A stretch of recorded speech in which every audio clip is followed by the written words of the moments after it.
Hubo una época en la que la velocidad de los procesadores se medía en gigahercios y no en eficiencia. Una época en la que Intel prometía una revolución con su nuevo procesador, pero terminó creando un horno portátil. Hoy vamos a hablar del Pentium 4 Prescott, la gran promesa que se convirtió en uno de los procesadores más calientes, literalmente, de la historia. Antes de la llegada del Pentium 4 Prescott en 2004, el mercado estaba dominado por dos arquitecturas.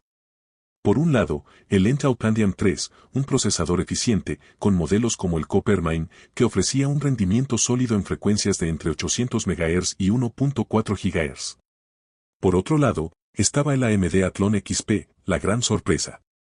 AMD ofrecía un rendimiento similar al Pentium 3 y Pentium 4, con precios más bajos y mejor eficiencia energética. Mientras tanto, Intel ya había lanzado los primeros Pentium 4 en el año 2000 y 2002, con arquitecturas Willamette y Northwood, fabricadas en 180 nanómetros y 130 nanómetros respectivamente. Estos procesadores fueron el primer intento de Intel de llevar las frecuencias a niveles nunca antes vistos. En este contexto, el Pentium 4 Prescott prometía hacer un salto enorme en velocidad y potencia. Cuando Intel anunció el Pentium 4 Prescott, lo hizo con grandes promesas. Un nuevo proceso de fabricación de 90 nanómetros permitiría alcanzar mayores frecuencias y reducir el consumo de energía.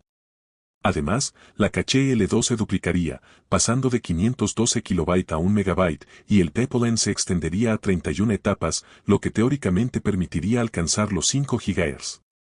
Los entusiastas esperaban un procesador capaz de dominar el mercado, con un rendimiento nunca antes visto.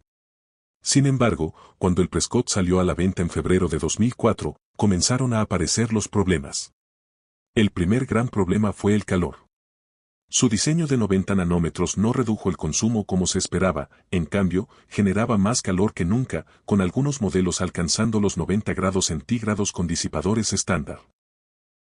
Este problema obligó a muchos usuarios a buscar soluciones de refrigeración más avanzadas, como disipadores de gran tamaño e incluso refrigeración líquida. Cabe destacar que algunos detractores de Intel lo llegaron a llamar Pentium 4 Prescott en lugar de Prescott, a modo de burla. El segundo problema fue el alto consumo de energía.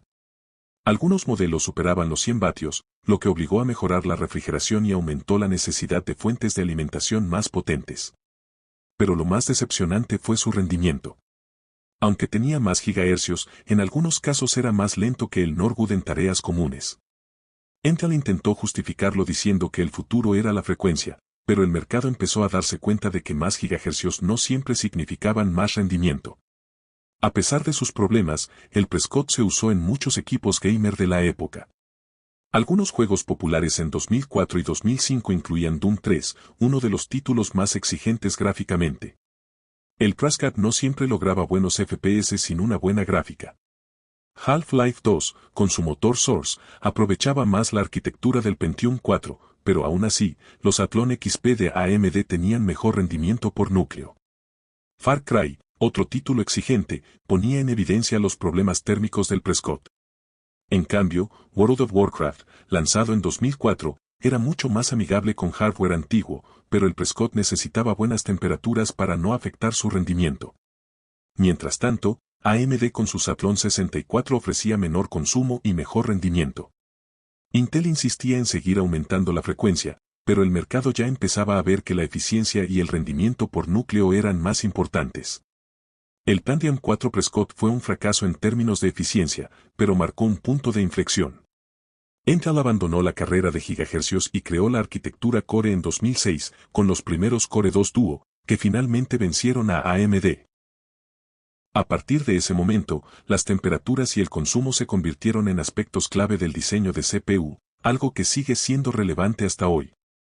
El Prescott quedó en la historia como un experimento fallido, pero un hito en la evolución de los procesadores.